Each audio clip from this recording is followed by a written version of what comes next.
So yeah, first day I've come back. Next day kind of went to the bakery to have a look at, buying my infamous tortilla that I always buy. For the last 2 years it's costed €3 and I was buying it all the time. And then up until this point now, it's obviously tourist season, but the price has gone up for this tortilla from €3 to €4, which is a 33% increase. Now, this is like insane, right? Like, how can they justify a whole euro increase? I can understand 20 cents, maybe 50 cents at absolute max, if they kind of bring the price back down after tourist season. But they've gone up to the whole €4, which is a whole euro on top and 33% more profit on that. Along with everything in that bakery has gone up in price. What I'm thinking is this just for the tourist season right now? Because obviously Benkovac, right, isn't a touristy location. So is it just for the touristy season? Or is the price going to remain the same once tourist season ends? So I guess there's 3 scenarios. One scenario is that the price stays the same as it is now, which would be terrible because every year they would just increase the price massively and up until you get to a point where nothing's affordable. Number 2, they take it back to the price that it was, which somehow I doubt is going to happen. And number 3, they may reduce the price by maybe 50 cents and make it look a bit cheaper, and then people will start buying it again, the locals. It all depends on how the locals react. If the locals no longer go to that bakery and go to a different one, or just boycott it because the prices are too high, then they will be forced to bring the prices back down again. But I don't know. I'm going to keep an eye on this and I'm going to see what's happened. Like, the most popular buy is probably burek. And I know burek was €3.20, which is now €3.50. So it's not a massive price hike. €2.50 now, not 3. Did I say 3? Yeah, so it's from €2.20 to €2.50, which isn't a massive price hike, and I can justify that price. Coffees pretty much stayed the same, I think. Maybe increased by a few cents. I think in one place it was €1.80, and I think usually it's €1.70. So maybe they've gone up in like 10 cents or something like that, but yeah, coffees have kind of stayed the same. But I'm seeing everywhere on TikTok and Instagram, loads of local Croatians are complaining about the prices of everything. Like, they go into a shop and they're filming, for instance, there was like these chocolate Napolitanka, which are these kind of like wafers. And I think it was like, I don't know, I can't remember how many kuna, but the kuna translated to about €2.20 for a pack of these chocolate Napolitankas. And then now they're filming in the shop and their cost is €8.80 or something like that. So it's like ridiculous. And people have been filming like the sunscreen, which is now like, I don't know, €20 for some sunscreen, and it's insane. Like, why would you pay that? So it's yeah, it's a bit crazy. It's a bit crazy. It's kind of opening my eyes more and more to seeing that, like, the local Croatians are really struggling, but at the same time, the local Croatians are the ones causing the issue because they're the ones that are fueled with greed. They're all comparing to their neighbours, so they're all upping the prices of their rental accommodation, trying to one-up everyone, trying to earn more money instead of being a fair price. And then, people like the bakeries and stuff like that, they're thinking very short-term mindset where they're like, okay, it's a tourist season, let's make X amount more money. But the tourists that were buying the locals that buy the bread every day can no longer afford it.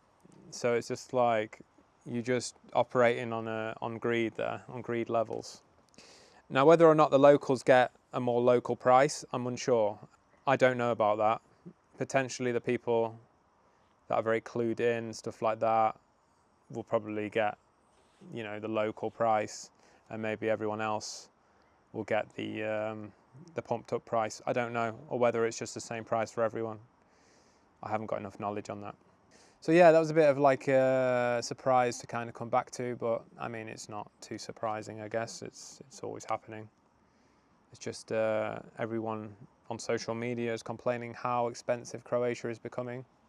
And yeah, I mean, since the euro's come in, I can see it myself. You know, the prices have gone up a lot. It's not a cheap country to live in. If you're thinking that you'll move from, I don't know, UK and you'll come to this country because it's, you know, cheaper, then you're probably wrong. You probably want to move to Bosnia or something where you're going to get a lot more bang for your buck. But here is becoming quite expensive. And at the same time, I kind of see that it's becoming more sort of like, I don't know, potentially getting a bit more people that are more affluent, I guess. But I don't know. We'll have to see how everything plays out. Some people think it might just, you know, they'll raise the prices that high that no one will come to Croatia anymore. But the other side is that, like, maybe it was always undervalued and the place is actually, you know, worth how much they're asking now. So, because you can go to Turkey, for instance, or you can go to Spain, and in some cases Italy is cheaper. It's it's crazy, really, how expensive Croatia is becoming. You know, I had some people reach out to me because they wanted to find real estate out here in Croatia. You know, they had a budget of under 150k, and yeah, they just said, oh well, you know, we've realised that, you know, Croatia's too expensive now. They probably could have bought a house, you know, pre-euro, but now the prices of the houses have gone up, you know, a lot. You know, after the euros come in for about 15% plus, that they just potentially shine away from buying in Croatia, unfortunately. But yeah, I mean, the same houses that you can buy here, you can buy in Portugal by the sea for a lot cheaper, or Spain. So yeah, it's strange what's going on here, but just have to follow and see what's happening. But I don't believe the prices are going to go back down again. People just thinking, you know, oh well, you know, let's just wait for the prices to crash. But will they? I don't know. People are still buying. It's happened everywhere, right? In UK, America, wherever. I was in Latvia as well. The prices of houses in this town that my wife is from, the prices have gone up literally like 50%, because everyone's moving away from Riga, which is the main city, to this town, which is it's a really beautiful town, and it's, you know, it's only an hour from Riga, so it's a decent commute. And yeah, it's beautiful, but you know, a lot of people are moving out of the city to live there, and the prices have gone up like 50%. So, you know, things are just going a bit crazy at the moment, and everyone's kind of looking at, you know, moving out of, you know, countries like UK and America and Canada and stuff, and out the West. So obviously, when more and more people move out of these countries into these other countries, prices will go up.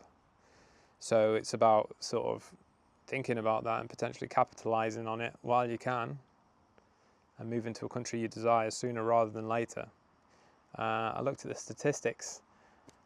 I can't remember how much of the number it was, but millionaires are fleeing London now and UK. So you've just got to follow the trends, you know. I mean, if all the millionaires leave, then it's going to leave UK in a bit of a worse position, let's say. You just got to kind of follow a trend and see why that's happening, what's it happening for, and I believe more and more people are moving out the West to move to countries like this. So yeah, I would just suggest, if you are thinking about it, think about it seriously before things get too out of hand, with costs and price and stuff like that, and don't just expect that prices will go down, because more than likely they won't. They'll just keep going up. So yeah.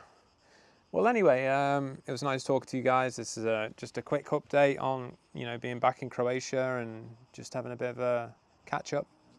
If you can as well, sign up to my free newsletter. Helps me massively. I will be like sharing, you know, business opportunities in Croatia, real estate and investment opportunities in Croatia, and just my lifestyle.